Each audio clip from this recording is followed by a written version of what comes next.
and I am the hostess of the Spinning Knitter podcast, which you are currently watching.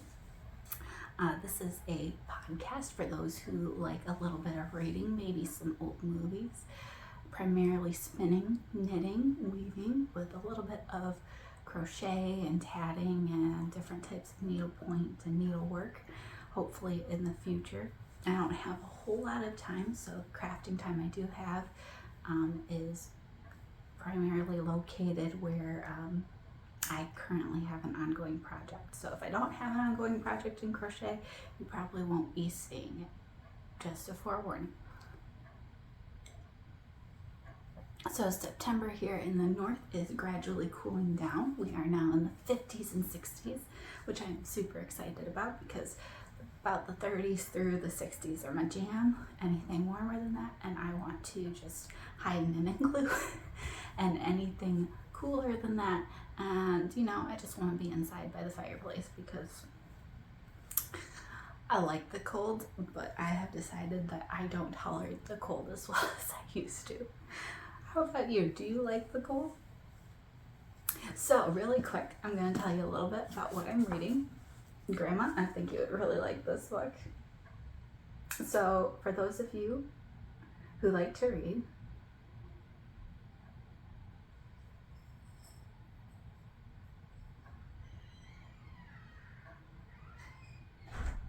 this is a novel by Anya,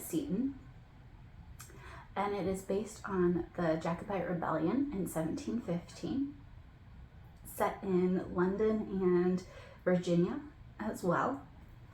And it is a story of politics and characters, very well drawn characters. I picked up an Anya Seton book probably about 15 years ago. I watched, for those of you who like old movies, I watched Dragonwyck with Gene Tierney and Vincent Price. It's a 1946 film, and I think Mankiewicz directed it, and black and white, and it creeped me out. I was not prepared for it because I picked it, and it didn't seem scary. It didn't seem as intriguing as it ended up being, and the story and the characters drew me in. And of course, who doesn't love Vincent Price? And Gene Tierney is a fantastic actress. But the book and the movie followed each other fairly well. However, the book has so much more depth than the movie could portray. So I picked that up first, and then I slowly began to read my way through her works. And this is one that I have not yet read through, but I am very excited about. I believe it's gonna start probably in Scotland, and deal with Bonnie Prince Charlie and all those things. I know it's a multi-generational story. I know it's about the main character, Charles Radcliffe, and then his daughter. And I just love how Seton writes because she immerses herself in the period of the time, and she has a very particular writing style to her, and she also writes in dialect, which I appreciate. When I read in dialect, I can hear so clearly the characters' voices in my head, and I love being able to tell the difference between when a Scotsman is speaking and when someone from, like the lower end of London is speaking versus someone from Virginia. And I appreciate that about her, that she took the time to do the research. And while I wouldn't consider her necessarily an historian, I would consider her very close to a popular historian, because she did 4 years of research before she wrote this book on the times that it was through, and the ability to portray those lingering politics through 2 generations of family and create characters like that, but paint this picture of this historical setting and do it accurately, are wonderful things that take a lot of time to develop. And like I said, she has a very unique voice as an author. And if you like historical novels, I would highly recommend her work. The Dragon Wick, of course, is a mystery.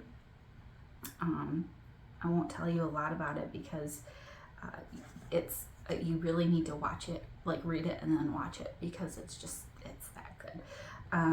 But there are a couple more that I've read, like The Green Darkness and Avalon. I have Foxfire and I have The Hearth and the Eagle, but I haven't read them yet. I just know, like, Anya Seton and Phyllis Whitley, like, they're gonna be in my reading, like, on my to read list forever and ever, no matter how many times I reread the books. I think Anya Seton only wrote about 15 books before she passed away. I don't think she was, I think she was born in the early 1900s and died around 1990. I know she was based in the US. I think in Connecticut is where she was. I'm not sure. I know that she led quite an interesting life, and has quite a short list of work for as long as she was alive, because I think she lived into her 80s, I'm pretty sure. And I think she only wrote, like I said, maybe 12 to 15 novels during that whole time, which is a lot for those of us that are like this, but like me, who, you know, can barely write 2 sentences together. But for someone who was able to write a book like this, maybe it was because she took so long in researching her novels that maybe that's why. Maybe it was the quality over the quantity for her, which is a good thing when you think about it, because each of her works is very enduring in its own way. Also, it doesn't hurt that the Mariner set was published within the past, like, I think they're from 2015 onward, and they have these beautiful covers, like these beautiful covers. They're gorgeous artwork. They suit the novels very well, very, very well. So if you can, and if you like them, I would recommend picking up this edition, which I like. Anyway, old movies, books, babbling on, blah, blah, blah. So let me show you some actual knitting / crocheting, well, really just knitting stuff. So I was working on my own sock with the Ba La Jolla yarn in Golden Slumbers and Under Lock and Sea. Last time we spoke, and this was my vacation knitting sock, where I picked up way too many skeins of yarn for one trip, when I usually only pick up 2. And I have been steadily working on it. Real quick, let me show you the 2 skeins that I've been using. So this is Under Lock and Sea, and this is Golden Slumbers. And like I said, lighting's a little on and off today, so I don't know what you're gonna see, but Under Lock and Sea is the perfect shade of gray-green that will pull colors from just about anything. It's a great color that I've very rarely seen before. It's a tonal. And Golden Slumbers is this yellow ochre based skein with light gray and little pops of like burnt umber, burnt orange. It's got magenta and fuchsia in there, these little tiny pops, and it just makes it so interesting. So I have been working up a sock on those with my Tulip Bamboo 2mm needles. These are sponsored kind of by the same, they're represented by the same company in the US as Lantern Moon, who does the beautiful rosewood needles, but these are the only bamboo needles that I have not broken or snapped on, ever. Not the tip, not the actual needle itself. They have been holding up very well. So, last time you saw me, I was working on this sock, which I don't own sock blockers, so I'm so sorry, but you're gonna see it the way it is. And I had done my own thing, which is a 6-stitch, 3 stitches across cable, with ribbing of my own design to just add a little bit to it, and stocking it the rest of the way with contrasting heels, toes, and cuffs. And last time I believe I was about right here, and now I am all the way to the end. I made it to the toe, people. I made it to the toe and realized that I cannot find my yarn needle. I couldn't find it at all. So this is where I am sitting. I am ready to Kitchener. I have done my standard slim but wide rounded toe because I don't like pointy toes because my toes are not pointed. Okay, my toes do a roundy thing. So I make my socks so they do a roundy thing. So the reason I don't have a way of getting an alternate yarn needle is, I think I've mentioned this before, but my ILYS, my nearest one, is an hour away in good weather. And currently the only alternative to an LYS has been Hobby Lobby for me. However, we had a tornado go through. It was a E4 tornado, F4 tornado. It was whatever it was huge. It took out all of downtown and cut the power to the community for 3 days. It was definitely a freak accident that happened, and it took out Hobby Lobby. There were several injuries, and I believe 3 people passed away, and it was terrifying. Having at one point in time lived down south, I am used to tornadoes, and as soon as I saw the sky turn green, I went downstairs because growing up in areas where this has happened frequently, I know you don't mess with those things. Long story, but the point is there is now no longer a Hobby Lobby to go get a yarn needle from, and I am very unwilling to drive an hour when I have so little time off to go get it. So this is gonna sit here for a little while, just chilling. Other than that, it's basically done. It fits my foot perfectly. I enjoyed making it. I like the colors. They feel very right up my color alley. And since I was so disappointed over not being able to finish it, I kind of broke my own rule, and I don't cast on a second sock until my first sock is entirely done. But I made an exception, and I have the second sock started right here with enclosed cat hair. Second sock right here on the needles and motoring along on it.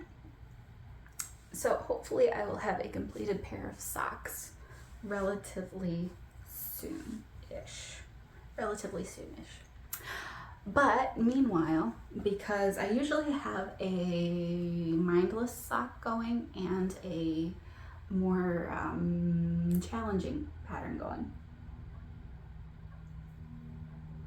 So in my Emily of Wolf and Koi small project bag that I dearly love, I have more Balahoya yarn, but I have it in the July 2021 Club Colorway.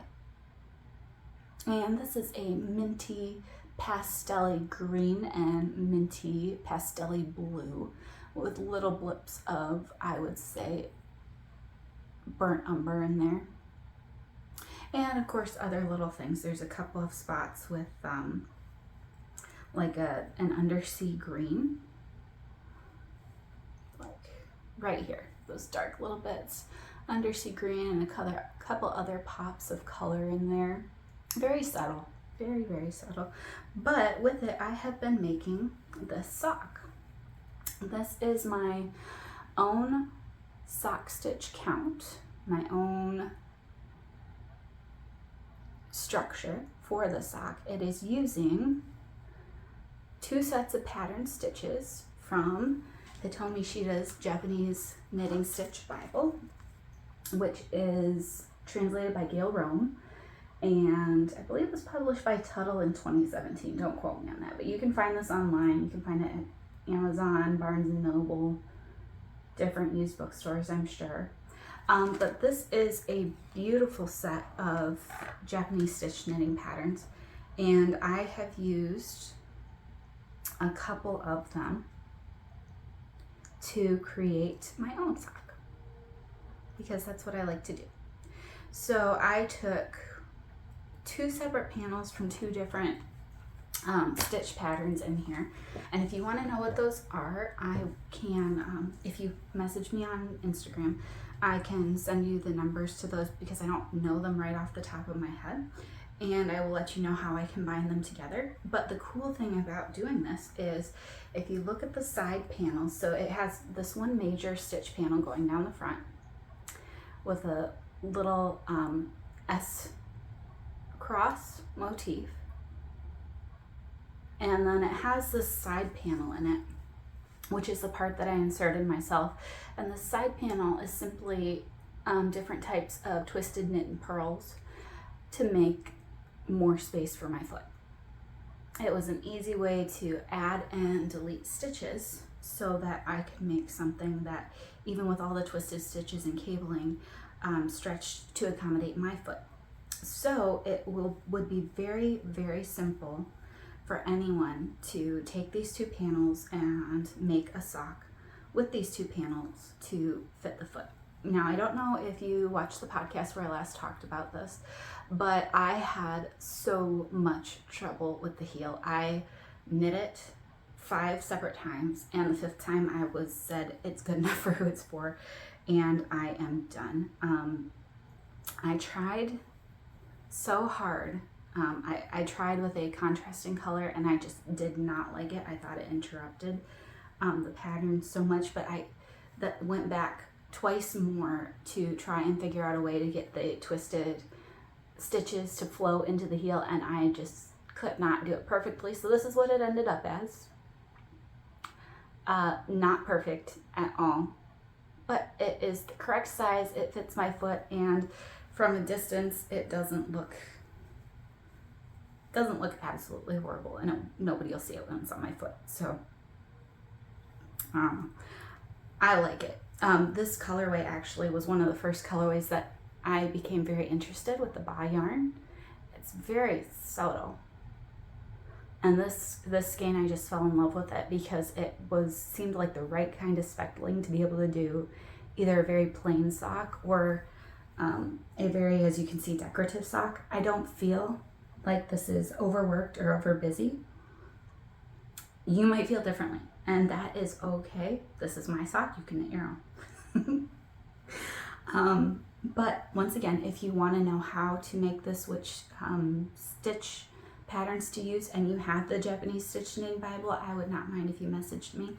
I've had 4 or 5 people contact me since the last episode where I showed this, and was able to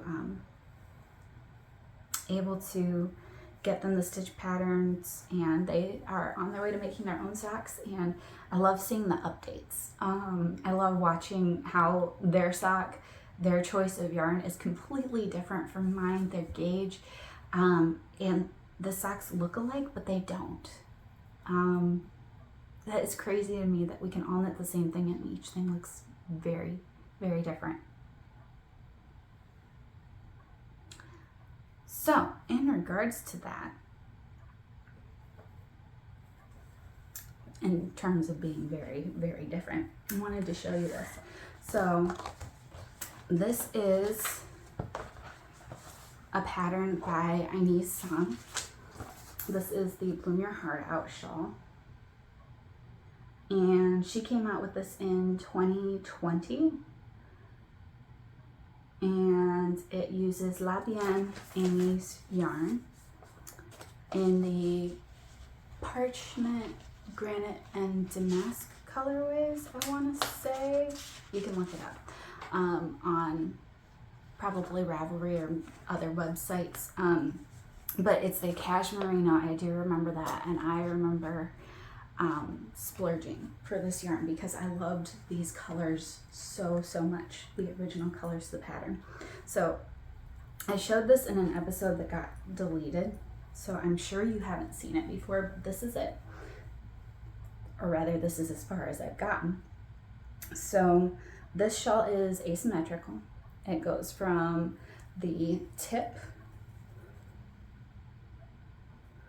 all the way to this beautiful feather and fan pattern, and then into this what she calls the flower pattern. So it uses smock stitches and bobbles to create what looks like a little bouquet right in the middle, which I just fell in love with. And then it's got this just beautiful feather and fan. But I love how subtle the colors are. The damask and the parchment, which is the light gray, and the pink, the rose pink, really. I know they say damask, but it looks like rose pink to me. Like, you can't convince me that it's not rose pink, because it's rose pink, because that's all I called this colorway growing up, or this color growing up. So it's freaking rose pink. Anyway, they just flow so well together. They're so subtle. And of course I had to dress it up with my Emily of Wolfiend. Love her stuff, but she makes these cute little progress keepers and stitch markers, and she had this freshwater pearl set, and she only had a couple of them, and I asked her if she could make me more, and she did. So I now have a ton of these beautiful little freshwater pearl stitch markers. I hope you can see them. And this beautiful one-of-a-kind progress keeper. I mean, it doesn't get much better than that. And it goes beautifully with the yarn. But I have had so much fun working on this shawl, so much, but it requires being asymmetrical as it is, and with the steady increases, it requires a lot of counting. And one thing that I love about Anya's patterns, this is not the first pattern that I've had by her, but it is the first one that I have been working on consistently. Every single thing in her patterns is accounted for. They are literally perfect. So she starts you out with, of course, her beautiful pictures on the front. But she starts out with pattern notes, goes into the regular like size and yardage and abbreviations and stitch guides and gauge and notions and all that stuff. But she has like this regular little bit with those, but then she has this page called Special Techniques, and I'm not going to show you because it gives away how to do some of the special techniques in here, but she goes through with, if you've never done an I-cord, she has a video to show you how to do an I-cord. If you've not done the smock stitch before, which is really, so the smock stitch is the stitch right here, the one that circles around, and it is very, very incredibly easy to do, and she shows you in a way that is just, has so much common sense to it, so you can't mess it up. And then she teaches you how to either crochet and anchor the bobble if you feel more comfortable doing that, or knit and anchor the bobble. And I don't like moving back and forth, so I chose to knit and anchor the bobble. And the way that she does it is incredibly smooth and makes perfect sense. And she gives you, if you're a word person, she gives you the written instruction. And if you're a visual learner, she gives you a YouTube video. So you can very, very easily find the way that you learn and pick up a new technique. Now, I will tell you, this is the second bobble round that I have done, and while the bobbles are very easy, they still do take time to get the tension of the bobble correct and to anchor the bobble. And so this row took me, gosh, probably 45 minutes to do this row. The other rows have gone incredibly quickly for as many stitches as I currently have in the fingering weight. I think I'm at around 209 stitches right now, back and forth, and a regular row takes me maybe depending on the difficulty 5 to 10 minutes, but it's mostly pearls, knits, twisted stitches, and different variations of knit togethers. whether that's knit 4 or knit 2. So they're very, very quick. I think the longest row is the smocked row, and I think that took me 10 minutes. So they don't take very long, very easy to do, and you end up with this beautiful shawl. And I don't know if La Bien Aimée still has the kits, but she had a kit for the original colorway, but then they had other kits with different color combinations using the cashmerino yarn. And I have to say the splurge was worth it, because I have been pulling this shawl because I've only been able to work. I started it right as COVID hit. So when COVID hit, I was working for a large retailer and was working over 80 hours a week. So, and of course with everything that was going on, there was just not a lot of time. So this is my focus on something else, knitting. It got pulled in and out of my bag, this bag right here, so many times, and it is still, it's not pilling, it is not in any way falling apart. Like, for as much as it's been tossed back and forth and it's gone through move and a whole bunch of other things, this yarn has held up remarkably well. So I would highly recommend using the original if you choose to do this pattern, and just picking out colors that you like. There are, if you go to Instagram and check out the hashtag, there are so many incredibly beautiful, and I mean gorgeously stunning variations. Just they're so spectacular that you can have one that's like the original colorways, that's so incredibly subtle and just overall very harmonious. And then there are some that they look like snapdragons just bloomed. They're just gorgeous. They're that type of shocking, arresting color combination that I would never have thought to have put together, but somebody else, it suits them, it suits their personality, and it's just beautifully and marvelously knit and amazing. That's why I love this craft, because everyone can do the same project and it will have the personality of the knitter behind it. And that is just fascinating to me, how we do the same thing. We do the same types of stitches. We do the same types of patterns, but they're all incredibly unique because we are incredibly unique. And I just find that so fascinating, how we're all created equally as human beings, but our personalities are just so different. It's just amazing to me. So, unsponsored plug for bags. This is from the Woolly Tangle in Britain,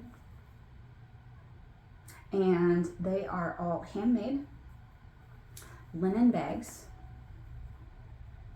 printed with lining. I can't remember what the lining is, but they are incredible bags. I get the drawstring because I like the drawstring, and they are the right type of stand-up for me. I don't like project bags that get squishy. Like squishy over time, yes, but not squishy. And these are fused together and lined, so they're very they're not stiff. Like it doesn't feel stiff, it's not crackly, but it's gonna hold up for a very long time. This bag, once again, just like this shawl, has been through a move, has been through rapid response with everything that's happened in our world over the past 2 years, and it's still beautifully pristine, and I just love that. So the Woolly Tangle, if you get a chance. Ooh, side note, since I know somebody's probably going to ask about this, I keep my patterns to keep them nice and to keep them from, to help them survive me. That's the nicest way to put it. To help my patterns survive my rough handling of them, I tend to put them in file folders. These were just from Walmart, I think. They were in a pack of like 10 multiples of the same, and just, you know, whatever in style floral pattern was available. I think they cost me like $2.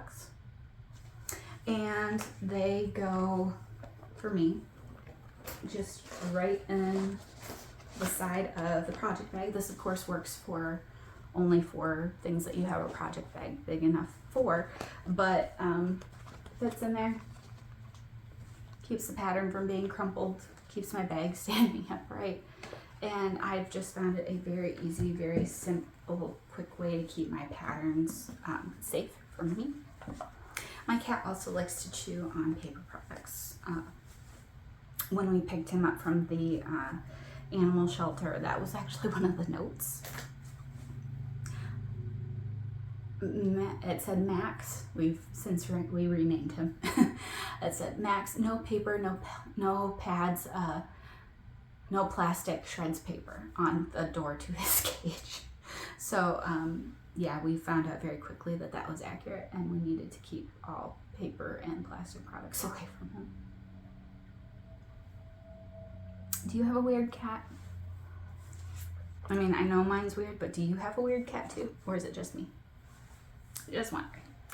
So, I've got a little bit of spinning for you now that I've shown you all my knitting things. So as you can see, I have one very long-term project. This shawl has been happening since 2020, early 2020. The sock has been happening. The Hitomi Shida inspired sock has been happening for the past year, and then I have one that is like 2 months old, but it's almost done. So projects for me, very flexible. Pick them up when I want to and when I have time to. I don't feel like crafting should be a pressuring thing where I have to get it done. There are some Christmas gifts that I occasionally push the deadline for, but I try really, really hard to make sure that crafting is enjoyable for me because it is my relaxer. So in terms of long-term spinning, I talked a couple episodes back about Created by Locals, which is Rachel, and I had this beautiful BFL braid, this marvelously, look at how fluffy. This is how she sends these braids. They are this fluffy, that fluffy. Like they come out like this. This is how she sends them. This is the River Rocks. This is the River Rocks colorway. And when you look at the photo that inspired her and then you look at this braid, they are exactly alike. So this is just straight BFL, no silk. Or yes, this is BFL and silk. Sorry. And I am spinning it up on my Carrie Cherry small Turkish spindle in oak. And you probably won't be able to see it, but it has lavender and cotton on it. So I just call it my cotton spindle. Once again, Galena of Carrie Cherry, and I, as you can see, have a very large turtle on there. The rest of this is going to fit, and this will be approximately 1/3 of the braid. By the time I'm done, there will be 1/3 of the braid on this spindle because I already have this turtle, which was the other 1/3 of the braid. And it's been resting for quite some time now. But staying together, looking nice. You can see there's other colors in there. This is a comfort spin for me. This is worsted and just a little bit thicker than what I am used to. But this is just me taking time and apparently following my personal color scheme. This has been very soothing to do. BFL is one of, like I talked about before, BFL is one of my comfort fibers. It's the fiber that I learned to spin on, and therefore it just has a home spot in my heart. And with Galena's tools and then Rachel's marvelous fiber, it's just so pleasurable and so relaxing to spin with this. This is so relaxing that I can watch like a foreign film or a K-drama or something subtitled and be able to comfortably spin it and keep my consistency while spinning it. and pay attention and read along with subtitles. Like, that's how relaxing this spin is to me. So I am not in any hurry to get it over. I do have 2 other braids. So I purchased 3 braids of fiber from Rachel, and the River Rocks one was the one that initially drew me in, but I saw these other 2 braids and they complement so perfectly. I can't remember what episode it was, but I showed them all for that episode. And my intention is they're all BFL silk, is to spin them all up, have 3 turtles for each, and then ply them together and make a big, cozy, comfortable shawl. Probably a Greta Menson shawl, or maybe, I don't know what she's been doing recently, but I need some, possibly one of her shawls. We'll see. I will definitely have more than enough yardage. It'll probably be, I'm guessing a DK weight yarn by the time I'm done with it.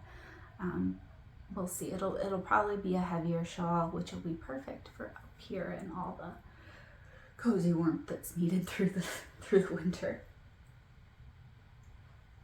Are you a shawl person? I did not think that I would be a shawl person when I first started knitting. I enjoyed knitting scarves and gifting them. I just never did shawls when I first started knitting, and then I found that I really enjoyed knitting them, but I didn't enjoy wearing all of them. I found I really love very big, very thick shawls and scarves. I do not like skinny scarves. I like, if I have to choose, I'm gonna do a Stephen West shawl, because I know it's just going to be so generously oversized that I'm going to love the squishy softness. I'm gonna do a Greta Menson shawl because I know that it will be full of just fluff and squish and will be so warm and comfortingly dense. That's the kind of shawl that I like.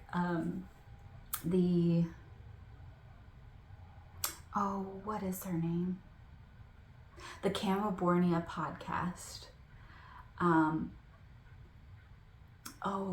What are their names? I'm going to forget now. You've probably seen it. It's a gorgeous, gorgeous podcast with so many beautiful aspects. But she knits the types of socks, the types of hand mitts, the types of shawls and scarves that I just absolutely love, because they're warm and cozy. And I'm sure as soon as I end recording that I'm going to remember both of their names and just, like, do a facepalm. So, last but not least, I of course have to show you the fast spin that I'm working on, because the spin is actually almost finished. So this is my first ever Loki spindle from Liz of Greensleeve Spindles, and this is in figured red Nara. It's about 0.8 ounces, and this is, if you saw my Instagram post, you will know that this is the first spindle, not only the first spindle I contacted Liz with, but I was terrified of contacting her for this spindle, because I had seen a picture of a spindle that she had done, and I was stunned. I was completely stunned by it, and I wanted a low-key spindle so badly, but I waited a year between seeing my first Greensleeve spindle and actually contacting her and asking her to make this for me, because I was so worried that I was going to annoy her. And now that I know her better, now that I think I've been purchasing spindles from her for, I think, 3 years now, I have no compunction against asking her if she will make me something, or if I see something and someone else has it gobbled up, I'm like, oh, can I have it? Can I have it? And that's literally my thought when I'm waiting for her to respond, which she does so quickly. But when I'm waiting for her to confirm that a spindle hasn't been sold, I'm like literally sitting there going, I hope I can have it. If I don't, it's okay. I'm not supposed to have it, but I really want it. It's like a little kid at a candy store. So I'm doing this spin, and let me pull this off here. I'm using 2 of her spindles. So this is let's do this. This is an Ethan Jacob and it has a Deb's ring on it, which is stunning. And it's of spalted tamarind and I believe Chechen on the top. I'm pretty sure. I don't know. I kind of forgot. I think it's Chechen.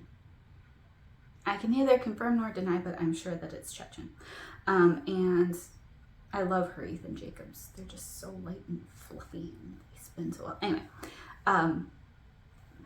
working with 2 greensleeve spindles. This is approximately 2 consistent days of spinning. I think I filled up 1 spindle each day. I'm not entirely done with this one, but it's a thicker spin for me. And it is very, I'm going for fluffy. I'm not going for very well put together with this yarn that I'm making. And I think that shows. So this is Wound Up Fiber Arts, which is Trisha. And here, check out this floofy braid. And this is Polworth Silk. I love Polworth. It's like so bouncy, but still you can make it into either something very smooth or something very lofty, depending on what you want it to be. And this is gonna be crinkly crackly, sorry. This is the Rock Garden colorway.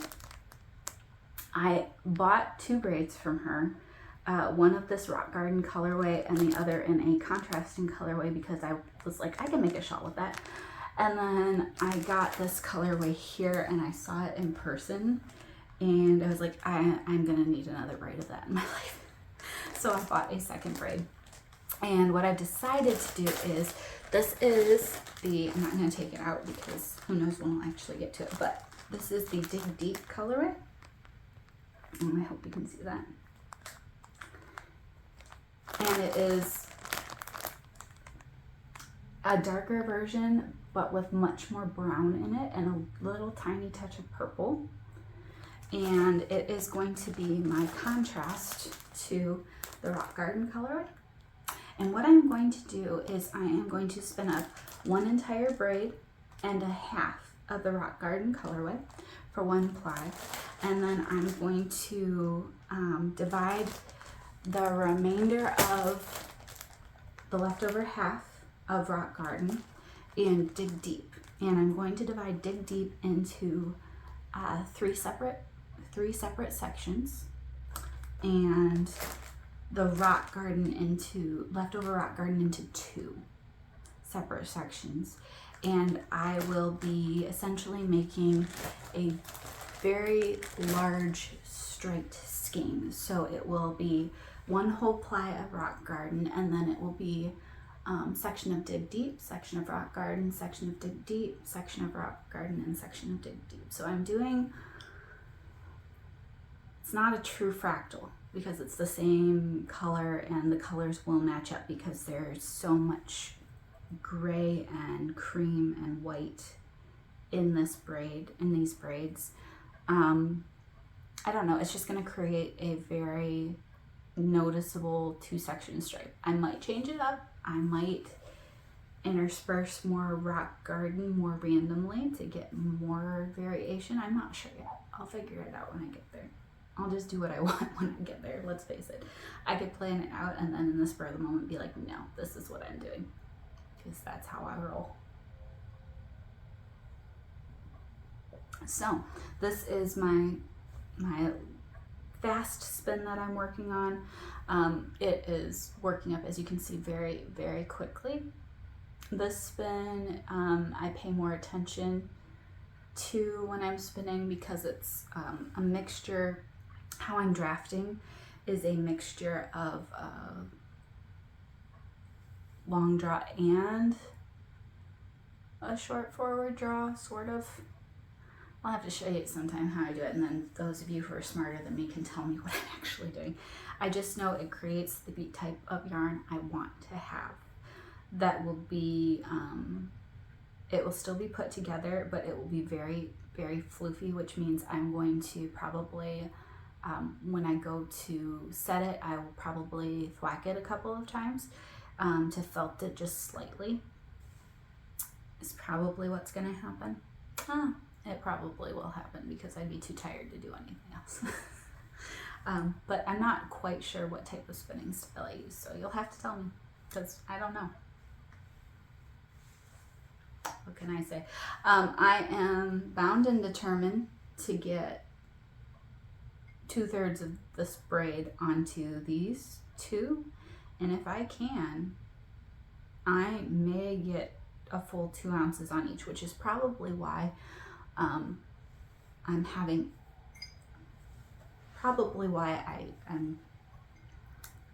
dealing with some of the things that I'm dealing with wrist-wise. But in regards to spindles, I talked a couple episodes ago about how I was going to be destashing some spindles soon, and I have finally decided to let them go, even though I love them very dearly. So I have probably about 10 Turks. I have 2 or 3 supported spindles and probably 15 drop spindles that I am going to be letting go of. So I will be making a post on Instagram sometime this week, depending on if I'm going up this week.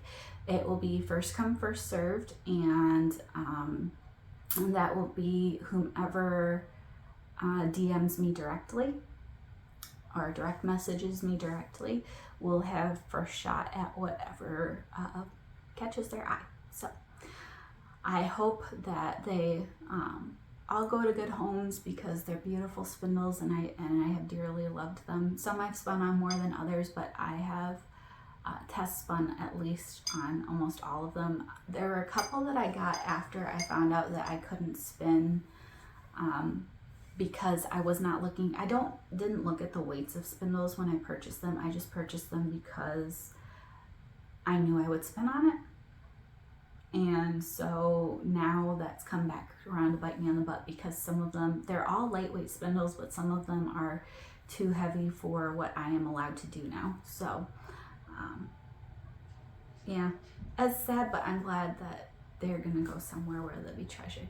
So feel free to get in on that and spread the word. They will probably be posted on the Spinning Knitter podcast page as opposed to the Spinning Knitter Instagram, because I would prefer to keep my personal page destash separate from the destash, just because the pictures that I put up there are for friends and family. So it will probably be done on the Spinning Knitter podcast on Instagram. So just so you know, if you have any questions, once again, please feel free to DM me, and I hope you're having a lovely day and that it is still warm and slightly toasty wherever you are. So thank you for spending time with me, and I hope to see you again soon. Bye.